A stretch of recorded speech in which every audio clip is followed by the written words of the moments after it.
Bonjour à tous. Alors ici, je vais développer une étape fondamentale du jeûne, une étape cruciale qui est en fait la première, celle où on pose l'intention. J'ai déjà fait une vidéo sur le jeûne il y a quelques années, je vais peut-être reprendre des notions dont j'ai parlé à ce moment-là. Je le redis à nouveau, je ne suis pas quelqu'un qui encourage les personnes à jeûner. Par contre, je vais accompagner des personnes qui souhaitent faire cette expérience-là. On verra qu'il y a différentes façons d'orienter cette expérience, qui n'est pas anodine, qui comporte des effets potentiellement négatifs ou difficiles, mais comme beaucoup d'expériences auxquelles on se prête dans la vie finalement, si on regarde bien. Cet audio, je le fais essentiellement pour les personnes qui souhaiteraient être accompagnées par moi, mais je le conseille à toutes les personnes qui s'intéressent à la question pour voir que finalement, il n'y a pas une manière de jeûner et on ne peut pas résumer le jeûne à une façon de faire. Alors, quand on souhaite jeûner, la première démarche à avoir, c'est de se demander pourquoi. Pourquoi je veux jeûner ? Qu'est-ce que je projette sur cette pratique ? Qu'est-ce que je m'imagine qu'elle peut m'apporter ? Quelle est mon intention et est-ce que c'est le bon outil pour répondre à cette intention ? Et c'est vraiment important parce que ça conditionne tout le déroulé du jeûne à partir de la descente alimentaire ou de la préparation, le jeûne en lui-même et la phase de reprise. Toutes les questions qu'on va se poser à ce moment-là, on aura la réponse qui dépendra de l'intention qu'on aura déterminée au départ. Alors on peut parler d'intention, d'objectif, de demande, d'attente. Il y a des petites nuances entre tous ces mots. L'objectif pour moi c'est un peu trop fermé, c'est un peu comme un but, un aboutissement, un souhait. Et l'intention c'est plutôt une impulsion de départ, un élan, un appel, quelque chose qu'on ressent et qu'on veut poser comme un besoin aussi. C'est important de rester assez ouvert après cette intention, s'ouvrir à toutes les autres possibilités. Parce que la vie en nous est bien plus créative et imaginative que nous-mêmes sur les possibilités et tout ce qui peut se passer. Et le corps a bien plus de sagesse que notre mental parfois très formaté. Donc il y a un premier mouvement dans lequel on va avoir des intentions, une orientation, et un deuxième où on va aborder cette expérience sans trop d'attente. Parce que le jeûne invite à ça aussi, il invite à éteindre un peu les attentes, les objectifs, le mental, et laisser faire les processus naturels. Ça peut être intéressant aussi de voir qu'entre le moment où on s'inscrit à un stage ou sur le moment où on prévoit de faire un jeûne et l'arrivée de ce jeûne, parfois il s'écoule plusieurs semaines, plusieurs mois, et bien les intentions, ce qu'on projette sur ce jeûne peuvent avoir complètement changé. Donc en fonction de l'intention qu'on aura posée, il y a différentes façons de jeûner. On peut les classer de plein de manières différentes. Je vais vous en proposer deux. Une dans cet audio et une dans un audio plus tard. Mais en fait, ça revient au même à chaque fois. Vous pourrez écouter une causerie de Fabien Moine, dans laquelle il les classe de manière différente.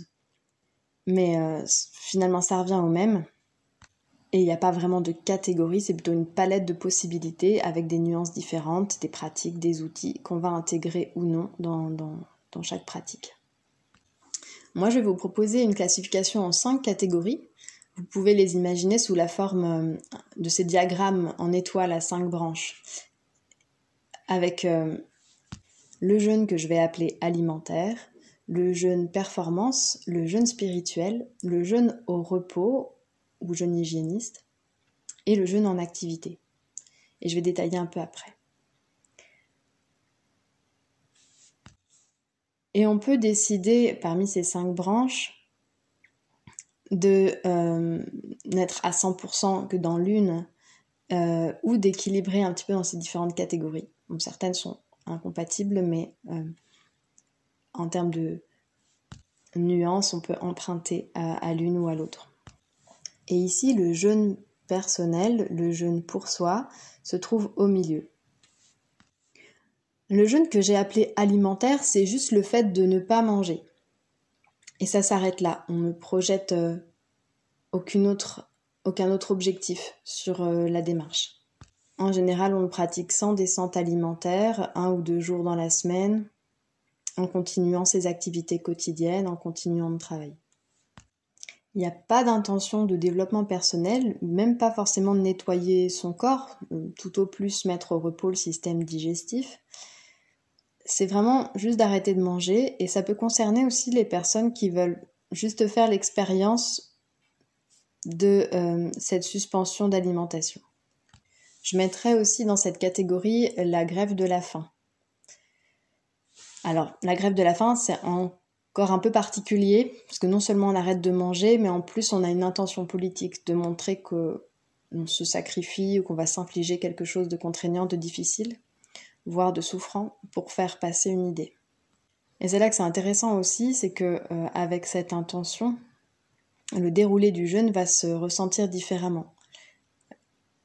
Je n'ai pas posé la question à des personnes qui ont fait la grève de la faim, mais je pense pas qu'à la fin de leur grève, elles se sentent rayonnantes de santé comme on peut l'être au terme d'un jeûne, quand on a projeté sur lui que des vertus positives. Alors je dis pas que quand on a projeté que des vertus positives, on en ressort rayonnant, mais le bilan est plutôt en général positif dans tout ce qu'on a pu apprendre et découvrir. Alors le jeûne de la grève de la faim peut rejoindre le jeûne spirituel d'une certaine manière, et ça c'est en lisant un ouvrage qui éclairait sur la démarche de Gandhi à cet égard-là. Le jeûne performance, c'est un jeûne où on va mettre en priorité un aspect de défi pour se montrer qu'on est capable de quelque chose.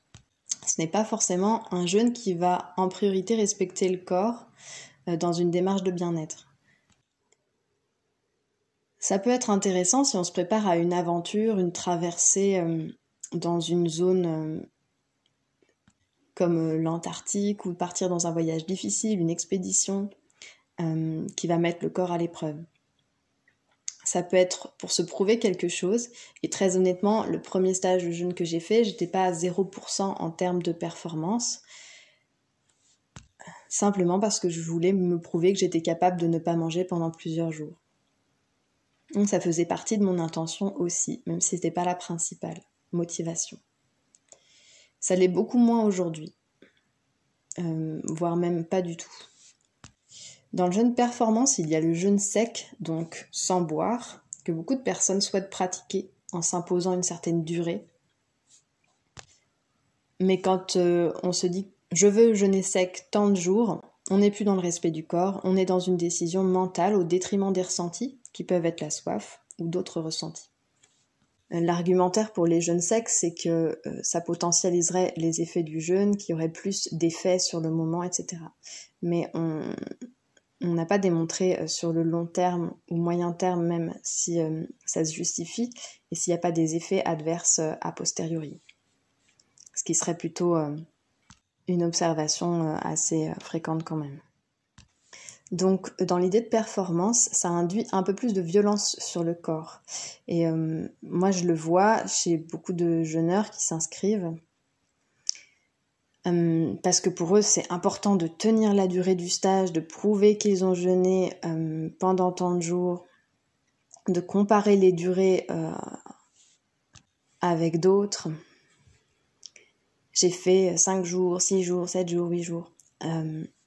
En fait, ça n'a absolument pas significatif, puisque ce n'est pas le jeûne en lui-même qui est significatif, c'est la globalité de la démarche, la qualité de la descente alimentaire et de la reprise, ce qu'on va faire sur ce qu'on va changer dans notre vie au quotidien, et si le déroulé du jeûne a été adapté à notre physiologie. De manière générale, on ne peut pas comparer des jeûnes ni sur leur durée, ni sur leur contenu parce que ça dépend vraiment des personnes, de ses besoins, de son intention, des outils utilisés. Ça m'amène à parler du jeûne au repos, le jeûne hygiéniste, dans lequel l'arrière-pensée principale, c'est vraiment la détoxication et donc la santé, voire parfois un objectif thérapeutique. Donc l'idée principale, c'est de laisser faire la force vitale du corps et de la laisser œuvrer dans les organes qui le nécessitent à son rythme. On ne va pas avoir d'intervention extérieure sur le corps pour le forcer à éliminer d'une certaine manière. Le fait d'être au repos va permettre à l'énergie vitale d'œuvrer là où elle en a besoin et ça va changer au fil des jours. Parfois c'est plus le foie, parfois c'est plus les reins, parfois il y a plus d'énergie au niveau aussi musculaire. On va pouvoir marcher un peu de manière vraiment douce et respectueuse de l'énergie qu'on a. Ça peut être aussi un travail plus émotionnel. Et le fait d'être au repos va permettre vraiment une intériorisation de l'énergie qui va travailler dans le corps, favoriser l'introspection et mettre dans cet état particulier de fatigue qui est une inversion énergétique, qu'il faut vraiment avoir vécu pour savoir de quoi il s'agit. Le jeûne en activité est représenté particulièrement par Jeûner Randonnée en France. La priorité me semble être un jeûne bien-être et aussi un but pédagogique pour se faire du bien. Alors on n'est pas forcément d'accord sur les théories qui fait qu'on éliminera plus avec une activité physique. En jeûne au repos, on estime que le corps n'a pas besoin d'activité physique, au contraire, l'activité physique va monopoliser l'énergie dans une fonction extériorisée et une fonction de relation, donc ne plus être dévolue au processus de détoxination. Alors que dans le jeûne avec activité physique, jeûne et randonnée, on estime que l'activité physique va augmenter les phénomènes et les processus d'élimination, en augmentant les flux sanguins passant par les organes émonctoires, comme le foie, le rein par exemple, notamment. Donc il semble que ce soit une pratique intéressante sur le plan pédagogique ou du bien-être. Ça permet parfois de perdre du poids ou d'améliorer quelques symptômes. Et surtout de se familiariser avec le fonctionnement du corps, gagner en confiance en soi.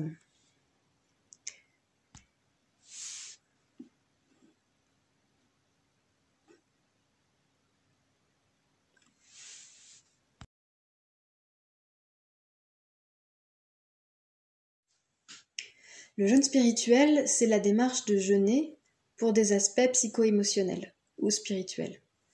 L'état de jeûne favorise le contact et la rencontre avec ces autres dimensions de nous-mêmes. Et se détacher de l'alimentation, ça permet en réalité de se libérer de beaucoup de choses à différents plans, moraux, psychiques, et d'être dans un contact plus étroit et plus franc avec cette vie psychique si on le souhaite. On s'ouvre alors à la possibilité que beaucoup de choses, si je puis dire, adviennent dans notre être, comme des libérations, des prises de conscience, des ouvertures de conscience, parfois des ouvertures du cœur. Ça peut aller jusqu'à l'intention d'établir un état de reliance avec le sacré ou avec le divin en soi, un divin transcendant. Et chacun vit sa spiritualité selon ses croyances. Donc il existe des jeûnes religieux. Je rattache à cette démarche le jeûne à visée philosophique, qui est une forme de spiritualité selon moi, donc où on aura simplement la curiosité d'expérimenter son corps, sa physiologie, d'observer ses limites intellectuelles, de penser contre soi-même, d'observer la vie depuis cet état-là. C'est une démarche qui me semble louable et qui n'a rien d'obscur. Au contraire, tant que le cadre est sécurisé et que les risques sont conscientisés, je ne vois pas pourquoi on s'évertue à mettre le jeûne à l'index, quand tant d'autres pratiques bien plus délétères, à mon sens, ne sont pas interdites, si ce n'est ne sont encouragées. Et il est intéressant de voir dans ces jeûnes spirituels, au contraire des jeûnes dont l'intention va être de détoxiner ou de se nettoyer, des jeûnes thérapeutiques, etc., que les symptômes vont être volontiers moins intenses ou moins difficiles à vivre parce que l'énergie, le corps et l'esprit sont dévolus à autre chose. Vous comprenez à quel point l'intention va déterminer le déroulement du jeûne, certes, mais va vraiment complètement orienter l'énergie du corps. Mais encore une fois, c'est pas catégorique. Et je ne dis pas qu'une personne qui va se programmer pour un jeûne spirituel ne va pas vivre des symptômes très profonds et difficiles dans son corps physique. Je ne dis pas ça du tout. Et c'est quand même observable.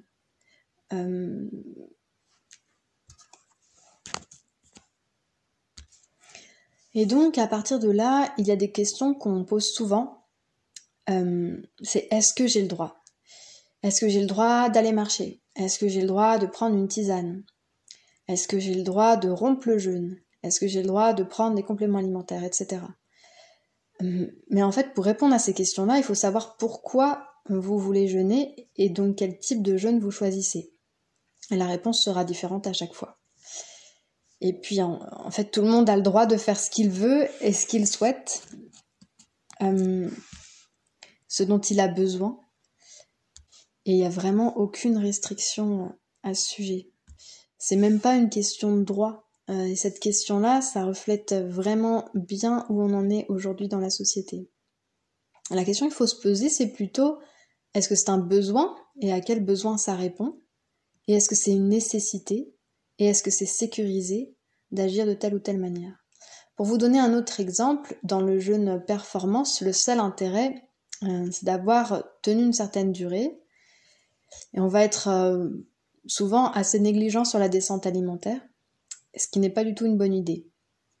Alors que dans le jeûne hygiéniste au repos, l'important ce n'est pas la durée du jeûne, c'est la qualité des processus de, entre guillemets, détoxination qui vont commencer dès la descente alimentaire, qui dure aussi longtemps que nécessaire, donc qui n'est pas programmée à l'avance. C'est-à-dire que tant qu'il y a des éliminations, tant qu'il y a des symptômes et des processus en cours pendant la descente, on la poursuit. On l'étale le plus longtemps possible jusqu'à pouvoir arriver à un état de jeûne qui durera à nouveau la durée nécessaire et parfois très court s'il est indiqué de reprendre de manière rapide et parfois plus long si le corps peut le supporter. Au centre de ces différentes manières, il y a donc le jeûne pour soi qui peut emprunter à différentes visions et différents outils à ces manières de jeûner. La durée sera celle qui nous convient à nous et la démarche elle est plutôt holistique, donc de répondre à l'ensemble des besoins de la personne, qu'ils soient physiques, émotionnels, psychiques et spirituels.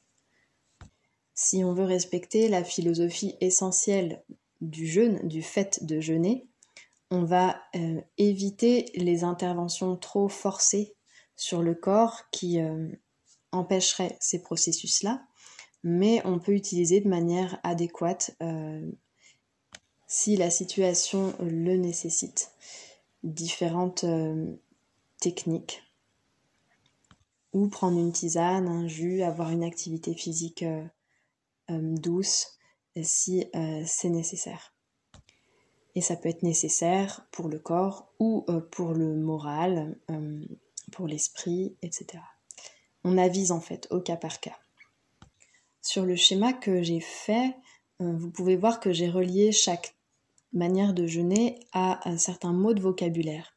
Et en fait, les mots de vocabulaire qu'on utilise sont une bonne manière de voir à quel jeûne on aspire. Ça permet de voir nos représentations et nos croyances au sujet du jeûne et tout ce qu'on peut projeter sur lui. Et vous pouvez vous amuser à le faire vous-même, il y a plein d'autres mots à inscrire, mais c'est vraiment sans jugement ni valeur accordée à ces mots. C'est vraiment intéressant de voir ce qu'on utilise. Et pour terminer ce petit tour, je voulais parler d'une autre intention qu'on peut poser, qui serait de révéler son intuition et l'ouvrir, développer, cultiver ses capacités intuitives. C'est vraiment une intention que je vous encourage tous à poser quand vous prévoyez de jeûner, parce que ça me semble être une nécessité pour notre époque. Et c'est tellement important que j'en fais la conclusion de mon livre, Comment se soigner et guérir aujourd'hui. Il me semble que le jeûne est une activité vraiment propice pour développer les capacités intuitives. Ça ouvre la possibilité et en même temps c'est une nécessité aussi pour la personne qui veut jeûner de se rapprocher de ça. Et je vais vous expliquer pourquoi. Il y a 2 voies en fait pour accéder à la connaissance, la voie rationnelle, qu'on peut appeler aussi scientifique, qui se base sur des faits observés, reproductibles, explicables, celle qu'on trouve dans les livres, et qui permet d'établir une vérité générale. C'est aussi le fondement théorique qui permet, lorsqu'on jeûne, de faire ça dans un cadre sécurisé de connaissance. La deuxième voie de connaissance, c'est l'intuition. C'est une connaissance qui ne passe pas par le mental, et avec l'intuition, on peut accéder à une connaissance universelle sur tout type de choses, et en particulier la connaissance de soi et sa vérité non plus générale mais personnelle. Ça permet de savoir en fait ce qui est vrai et juste et bon pour soi. C'est une forme de connaissance qui permet d'innover, de créer, de découvrir du nouveau, finalement d'aller de l'avant. Elle permet l'empirisme et les différentes expériences individuelles qui à terme vont enrichir la vérité générale. Et c'est pourquoi c'est important aujourd'hui. Il y a beaucoup de paradigmes en cours, de théories, par exemple la médecine chinoise, la naturopathie, etc., parfois contradictoires et opposées, j'en parle assez souvent.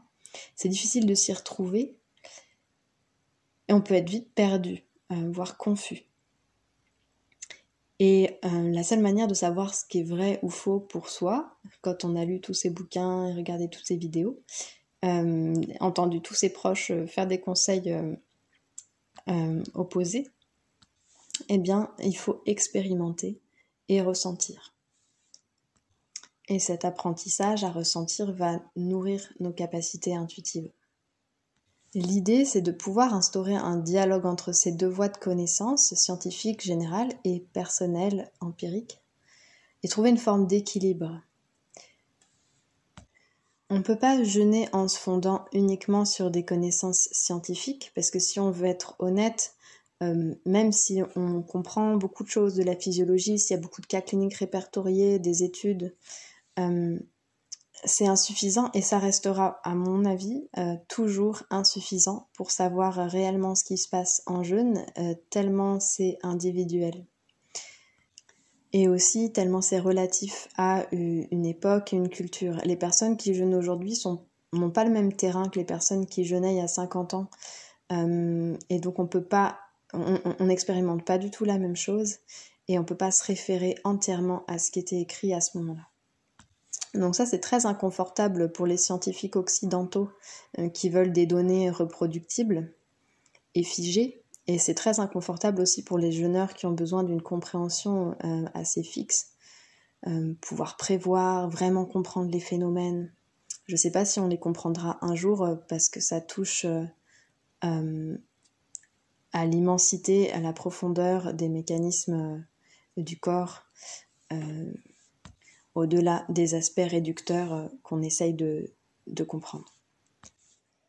Tout ça pour dire que, en parallèle de la connaissance livresque qui est nécessaire, c'est par l'expérience vécue et la perception de chacun pendant son jeûne qu'on peut établir une connaissance de soi et adapter le jeûne au mieux.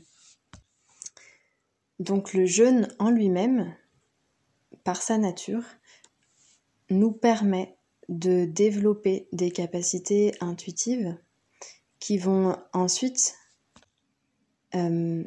nous permettre dans la vie quotidienne de fonctionner et de faire des choix au plus proche de nos besoins et de notre nature propre. Et je vais faire suivre cet enregistrement d'un enregistrement que j'avais fait lors d'un stage et qui complète cette vision.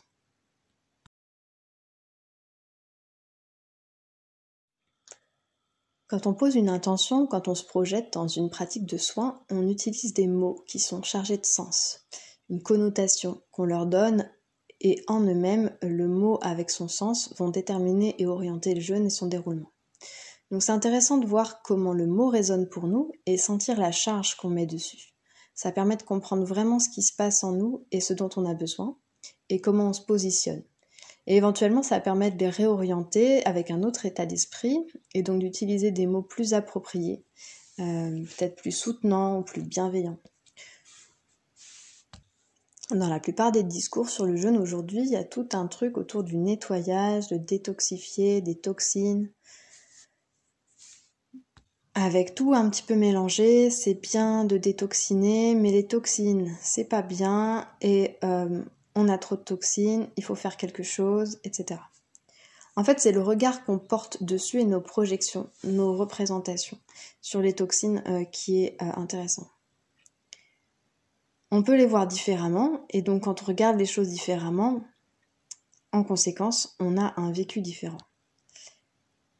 Les toxines, c'est la marque qu'on est en vie et qu'on a vécu. En l'occurrence, dans le cas du jeûne, c'est la marque peut-être des repas qu'on a pris entre amis, qu'on s'est aussi adapté à la réalité des autres. Ça marque qu'on s'est dévoué à sa famille à certains moments, ce qui a pu générer du stress. Ça montre aussi qu'on vit avec son temps, qu'on se donne à son travail, et en fait plein de choses. C'est des marques de vie, ça traduit la vie dans le corps, avec différents symptômes qui sont un langage du corps. Et la création de toxines dans le corps et leur élimination naturelle prévue par les organes correspond à un cycle perpétuel, comme les inspirations-expirations. On va pas dire que l'expiration c'est moins bien que l'inspiration. Et le gaz carbonique qu'il y a dedans, c'est ni bien ni pas bien, ça convient à certains métabolismes dans la nature et c'est une toxine pour d'autres. Et les toxines s'inscrivent dans cette dualité permanente, cette alternance de phases, ou en tout cas ce qu'on appelle les toxines, la toxémie. C'est ce qui va engendrer nos symptômes et faire qu'un tel a plutôt des migraines ou tel autre des problèmes articulaires ou d'autres plus des problèmes intestinaux. C'est ce qui va nous permettre de manifester nos symptômes et notre identité, notre être. Et c'est ce qui permet aussi d'aller se rencontrer, éventuellement de prendre conscience, de libérer, de mettre en lumière, et on se raconte ce qu'on veut sur ces histoires-là. Mais c'est quand même la marque de notre identité et qui fait qu'on est qui on est et qu'on ne joue pas la partition d'un autre. Prenez l'urine, c'est aussi une façon de marquer son territoire, son identité, sa personnalité. Et l'urine, c'est ni propre ni sale, ça permet... c'est un engrais azoté, ça permet de faire pousser des orties, qui sont une plante magnifique. Pareil pour les sels, pour nous c'est un déchet, pour la terre ça peut être un engrais, une ressource. Donc avec toutes ces phrases, je détoxifie, je dois être détoxifié, qu'est-ce qu'on met derrière? Et puis il y a souvent une grosse confusion, notamment les tisanes détox, c'est souvent en fait des plantes d'élimination. Donc on active les émonctoires pour éliminer, mais ce ne sont pas des plantes qui détoxifient, donc qui agissent au niveau de la cellule. Je vous donne une phrase de Fabien Moine dans une de ses formations. Combattre les toxines, ce n'est pas comprendre la vie. Les toxines sont au service de la compréhension de la vie. S'intoxiquer permet d'avoir conscience de ses actes. Et c'est d'ailleurs en jeûne qu'on va avoir ces mobilisations de entre guillemets toxines et manifestations de symptômes. Et la plupart des personnes ne savent pas du tout à quoi ça correspond, les toxines. Des protéines, une telle, des petits acides aminés par là, des minéraux non biodisponibles, des résidus bactériens, etc. Enfin, on ne sait pas trop tout ce que ça implique en général. C'est assez peu décrit précisément dans les ouvrages sur le jeûne. Et quand on détoxine pendant le jeûne, justement, il y a ces émotions, ces pensées qui nous traversent, des états récents, des états anciens, des choses qui remontent. Et on peut faire le choix de voir ça comme quelque chose de positif ou aborder ça de manière neutre. Pareil pour les organes qui travaillent. Est-ce que c'est bien, est-ce que c'est pas bien? En fait, c'est pas parce que ça travaille sur un organe ou qu'on a mal au rein par exemple, que c'est positif. C'est pas parce qu'on n'a pas mal qu'ils sont pas en train de travailler. Il y a toujours une congestion dans une zone. C'est ni bien ni pas bien, c'est juste comme ça. Ça fonctionne de cette façon-là. Et c'est sur le long terme qu'on peut avoir une idée de l'effet de ces symptômes. Et la question, c'est pas pourquoi ça fonctionne comme ça ou est-ce que c'est bien ou pas bien. C'est qu'est-ce que je vais faire là maintenant pour accompagner au mieux, être avec mon corps, pour l'aider à faire ce qu'il a à faire. Regardez le mot travailler aussi. Pour certaines personnes, c'est un mot assez plombant, où je travaille sur moi, etc. Et pour d'autres, c'est complètement neutre. Qu'est-ce que ça veut dire pour vous? Voilà. Travailler sur soi, parfois, c'est simplement décorer sa prison. Enfin, faire des tableaux Excel de soi-même, des diagrammes, tout afficher, des grands posters dans sa prison. Est-ce que c'est vraiment libérateur? Est-ce qu'on se libère totalement de qui nous sommes ou de la partition qui nous est donnée de jouer?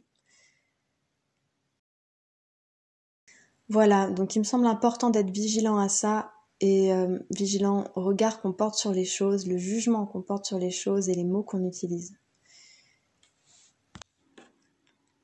D'être vraiment connecté et en lien avec ce qui est juste pour nous. Il y a beaucoup de connotations attribuées aux mots, tout un inconscient collectif très fort qui se mêle à tout ça. Il y a des modes.